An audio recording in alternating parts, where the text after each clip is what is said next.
ഞങ്ങളുടെ channel subscribe ചെയ്യുക. ഏറ്റവും പുതിയ വാർത്തകൾക്കായി ബെൽ ബട്ടൺ അമർത്തുക. ഇന്ത്യ അടുത്തിടെ ഒരു മിസൈൽ പരീക്ഷിച്ചു. പക്ഷേ ഇതൊരു സാധാരണ പരീക്ഷണമല്ലായിരുന്നു. റിപ്പോർട്ടുകൾ പറയുന്നത് എന്താണെന്ന് വെച്ചാൽ ഇത് ഇന്ത്യയുടെ അയൽ രാജ്യങ്ങൾക്കുള്ള ഒരു വ്യക്തമായ സന്ദേശമായിരുന്നു എന്നാണ്. അപ്പോൾ എന്താണ് ഇതിൻ്റെ പിന്നിലെ കഥ? നമുക്ക് വിശദമായിട്ട് തന്നെ നോക്കാം. അതെ, ഇതാണ് നമ്മുടെ മുന്നിലുള്ള ഏറ്റവും വലിയ ചോദ്യം. ഒരൊറ്റ മിസൈൽ ടെസ്റ്റ്, അതെങ്ങനെയാണ് ഒരേ സമയം 3 രാജ്യങ്ങൾക്കുള്ള ഒരു സന്ദേശമായി മാറുന്നത്? ഒരു ആയുധ പരീക്ഷണത്തിന് ഇത്രയധികം തന്ത്രപരമായ അർത്ഥങ്ങൾ എങ്ങനെയാണ് വരുന്നത്? വാ, നമുക്കിതിൻ്റെ ഉത്തരം ഒന്ന് കണ്ടുപിടിക്കാൻ ശ്രമിക്കാം. സംഭവം നടന്നത് ബംഗാൾ ഉൾക്കടലിലാണ്. ഇന്ത്യൻ നേവി അവിടെ അതിശക്തമായൊരു പുതിയ മിസൈൽ വിജയകരമായി പരീക്ഷിച്ചു എന്നാണ് റിപ്പോർട്ടുകൾ. ഇപ്പോഴത്തെ ഒരു ജിയോ പൊളിറ്റിക്കൽ സിറ്റുവേഷൻ വെച്ച് നോക്കുമ്പോൾ ഇത് വളരെ നിർണായകമായൊരു നീക്കമായിട്ടാണ് എല്ലാവരും കാണുന്നത്. അപ്പം എന്തുകൊണ്ടാണ് ഇതൊരു സന്ദേശമാവുന്നത്? ഈ മേഖലയിൽ ഈയിടെയായിട്ട് ഇന്ത്യക്കെതിരെ ചില വികാരങ്ങളൊക്കെ വളർന്നു വരുന്നുണ്ട്. അതിനൊരു നേരിട്ടുള്ള മറുപടിയാണ് ഈ ടെസ്റ്റ് എന്നാണ് പറയുന്നത്. അതായത് നമ്മൾ വെറുതെ സംസാരിക്കുകയല്ല, പ്രവർത്തിച്ച് കാണിക്കും എന്നൊരു രീതി. വാക്കുകൾക്കപ്പുറം ഒരു ആക്ഷൻ. ഇതിനെ പറ്റിയൊരു പറച്ചിലുണ്ട്. ഒരു ശത്രു ഇത്രയും ഭീകരമായൊരു ആയുധം കാണുമ്പോൾ അത് കണ്ടു തീരുമ്പോഴേക്കും അവൻ്റെ പകുതി ധൈര്യവും പോയിരിക്കുമെന്ന്. ഇത് ശരിക്കും ഈ മോഡേൺ വെപ്പൺസിൻ്റെ ഒരു സൈക്കോളജിക്കൽ ഇമ്പാക്റ്റാണ് കാണിക്കുന്നത്, അല്ലേ?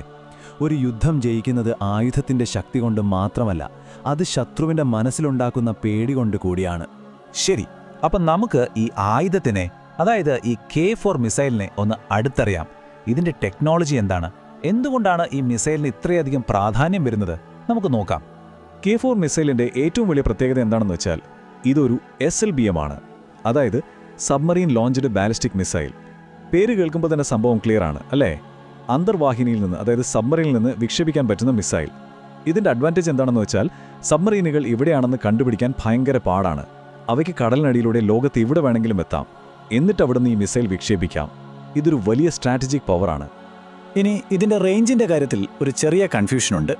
ഇന്ത്യ ഒഫീഷ്യലായി പറയുന്നത് ഇതിൻ്റെ റേഞ്ച് 3500 കിലോമീറ്റർ ആണെന്നാണ്. പക്ഷേ ശത്രു രാജ്യങ്ങൾ വിശ്വസിക്കുന്നത് അതല്ല. ഇതിൻ്റെ യഥാർത്ഥ കപ്പാസിറ്റി 5000 കിലോമീറ്റർ ആണെന്നും ഇന്ത്യ ആ വിവരം മനഃപൂർവ്വം മറച്ചുവെക്കുകയാണെന്നുമാണ് അവരുടെ വാദം. പക്ഷെ സത്യം പറഞ്ഞാൽ ഒരു SLBMനെ സംബന്ധിച്ചിടത്തോളം ഈ റേഞ്ച് അത്ര വലിയൊരു വിഷയമേ അല്ല. എന്തുകൊണ്ടാണെന്നറിയാമോ? കാരണം മിസൈൽ എവിടെ നിന്നാണ് വിക്ഷേപിക്കുന്നത്? സബ്മറൈനിൽ നിന്ന്. ആ സബ്മറൈനിന് ശത്രുരാജ്യത്തിൻ്റെ തീരത്തേക്ക് എത്ര വേണമെങ്കിലും അടുത്ത് ചെല്ലാമല്ലോ. എന്നിട്ട് അവിടുന്ന് അറ്റാക്ക് ചെയ്യാം. അപ്പോൾ പിന്നെ റേഞ്ചിന് എന്ത് പ്രസക്തി?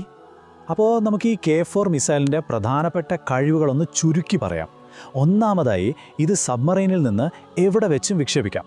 രണ്ടാമതായി, ഇതിന് ന്യൂക്ലിയർ വെപ്പൺസും സാധാരണ വെപ്പൺസും ഒരുപോലെ കൊണ്ടുപോകാൻ പറ്റും. മൂന്നാമത്തെ പോയിന്റ്, ഇതിൻ്റെ സാധാരണ വാർഹെഡ് പോലും ഒരു അണുബോംബ് പോലെ വിനാശകാരിയാണെന്നാണ് പറയുന്നത്. അവസാനമായി, ഇത് ഡിസൈൻ ചെയ്തത് തന്നെ ചൈനയെ മനസ്സിൽ കണ്ടുകൊണ്ടാണ്. പക്ഷേ ഇപ്പോൾ ഇത് മറ്റുള്ളവർക്കെതിരെയും ഉപയോഗിക്കാം എന്നൊരു സൂചനയാണ് വരുന്നത്. ഓക്കെ, അപ്പോൾ ടെക്നോളജി നമ്മൾ കണ്ടു. ഇനി നമുക്ക് ഈ വിശകലനത്തിൻ്റെ ഏറ്റവും പ്രധാനപ്പെട്ട ഭാഗത്തേക്ക് വരാം. അതായത് ഈ മിസൈൽ ടെസ്റ്റ് ആർക്കൊക്കെ വേണ്ടിയുള്ള സന്ദേശമായിരുന്നു? നമുക്ക് നോക്കാം. വിശകലനങ്ങൾ അനുസരിച്ച് ആദ്യത്തെ സന്ദേശം പോയത് ബംഗ്ലാദേശിനാണ്.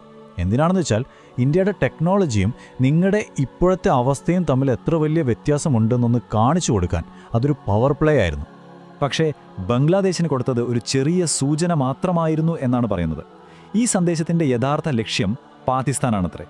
കാരണം ഇന്ത്യ ഓപ്പറേഷൻ സിന്ധൂരത്ന 2 എന്നൊരു വലിയ ഓപ്പറേഷന് വേണ്ടി തയ്യാറെടുക്കുകയാണെന്നും അതിൻ്റെ ഒരു മുന്നോടിയാണ് ഈ പരീക്ഷണമെന്നും ശക്തമായ വാദങ്ങളുണ്ട്. ഇനി നമുക്ക് ഈ കളിയിലെ മറ്റൊരു പ്രധാന പ്ലെയറിലേക്ക് വരാം, ചൈന. ഈ മിസൈൽ പരീക്ഷണത്തിനു മുമ്പ് ഇന്ത്യയും ചൈനയും തമ്മിൽ ഒരു തന്ത്രപരമായ ഒളിച്ചുകളി തന്നെ നടന്നിരുന്നു എന്നാണ് റിപ്പോർട്ടുകൾ. എന്തായിരുന്നു ആ കളി? നമുക്ക് നോക്കാം. ഇതിൻ്റെ കഥ തുടങ്ങുന്നത് 3 മാസം മുൻപാണ്. അന്ന് ഇന്ത്യ ഈ ടെസ്റ്റ് പ്ലാൻ ചെയ്തു, ഒരു മുന്നറിയിപ്പും കൊടുത്തു. ഇത് കേട്ടതും ചൈനയുടെ ചാരക്കപ്പൽ ബംഗാൾ ഉൾക്കടലിലേക്ക് പാഞ്ഞെത്തി സംഭവം നിരീക്ഷിക്കാൻ. പക്ഷേ ഇന്ത്യ എന്ത് ചെയ്തു? അവസാന നിമിഷം ടെസ്റ്റ് ക്യാൻസൽ ചെയ്തു. ഇത് ഒന്നല്ല രണ്ടല്ല പലതവണ ആവർത്തിച്ചു. ഓരോ തവണയും ചൈനയ്ക്ക് കോടിക്കണക്കിന് രൂപയുടെ നഷ്ടം. അവസാനം ഇത്തവണ ഇന്ത്യ മുന്നറിയിപ്പ് കൊടുത്തപ്പോൾ ചൈനീസ് കപ്പൽ വന്നതേയില്ല. ഇതും പഴയ പോലെ പറ്റിക്കാനായിരിക്കുമെന്ന് അവർ കരുതി. ആ ഗ്യാപ്പിൽ ഇന്ത്യ ടെസ്റ്റ് വിജയകരമായി പൂർത്തിയാക്കി. അപ്പോൾ എന്താ സംഭവിച്ചത്? മാസങ്ങളോളം ചൈനയെ വട്ടം കറക്കി അവരുടെ സമയവും പണവും വലിയ തോതിൽ പാഴാക്കി കളഞ്ഞു. ഒറ്റ വെടിപോലും പൊട്ടിക്കാതെ ഇന്ത്യ ഒരു സ്ട്രാറ്റജിക് വിജയം നേടിയെന്നാണ് ഇതിന് വിശകലനം ചെയ്യുന്നത്.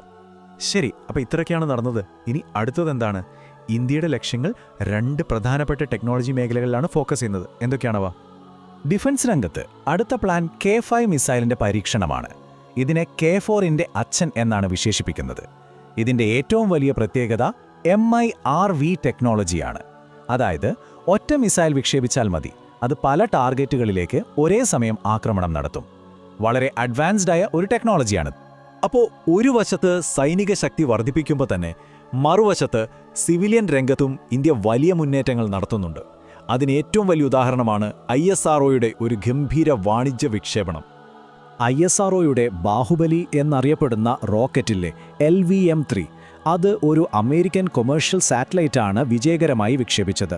ഇത് ഹെവി ലിഫ്റ്റ് ലോഞ്ച് മാർക്കറ്റിൽ ഇന്ത്യയുടെ കഴിവ് ഒന്നുകൂടി ഉറപ്പിക്കുകയാണ്.